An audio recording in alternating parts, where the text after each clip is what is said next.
Rentrons dans le vif du sujet. Préparer son départ de France. Juste un petit point, vous avez sur le chat Damien qui nous accompagne ce soir et qui pourra éventuellement répondre aux questions auxquelles je ne pourrai pas répondre en direct si elles sont trop nombreuses ou trop longues. Mais toutefois, j'essaierai au mieux de répondre en direct à vos questions. Cela rend l'opération un peu plus vivante. Donc, préparer son départ de France. Les constats que l'on peut réaliser aujourd'hui, c'est que de plus en plus de travailleurs et de retraités français sont tentés par une expérience à l'étranger. Et en 20 ans, le nombre d'expatriés français a augmenté de 52%, ce qui fait environ 270 000 départs en 2018.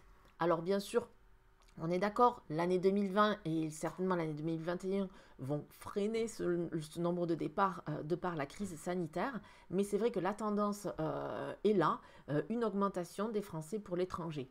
Aujourd'hui, c'est à peu près 2,5 millions de Français qui vivent à l'étranger.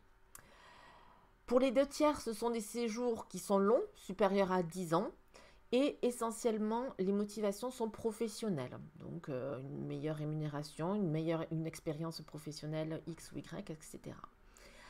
85% de ces expatriations ont lieu dans des pays de l'OCDE et la moitié en Europe. Alors, point important, de tout ce que je vais dire, tout va être conditionné à l'existence ou pas de conventions internationales. En fait, pour vous expliquer, les situations d'extranéité, donc qu'il y ait un caractère international à toute situation juridique, les situations d'extranéité sont gérées par des conventions que l'on appelle bilatérales, c'est-à-dire des conventions qui sont signées entre deux États. Ces conventions, généralement, déterminent les critères de la résidence fiscale. Donc, du coup, s'il y a une personne qui est à cheval entre deux pays, quel est celui qui va être vraiment la résidence fiscale donc, de cette personne. Ça détermine aussi, ces conventions déterminent la loi qui est applicable, la loi de sa nationalité, la loi de sa résidence, la loi de l'exercice de sa profession X ou Y, et détermine également la fiscalité applicable à toute situation. Les conventions sont souvent rédigées selon un modèle assez classique qui est diffusé par l'OCDE. Donc elles se ressemblent souvent beaucoup.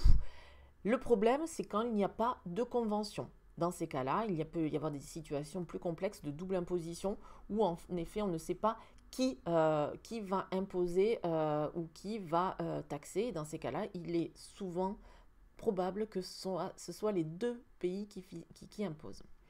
Donc, avant toute chose, quand vous souhaitez partir, l'important, c'est de savoir, du coup, s'il y a une convention bilatérale entre la France, votre pays de nationalité et le pays où vous allez, et dans ces cas-là, il faut étudier cette convention.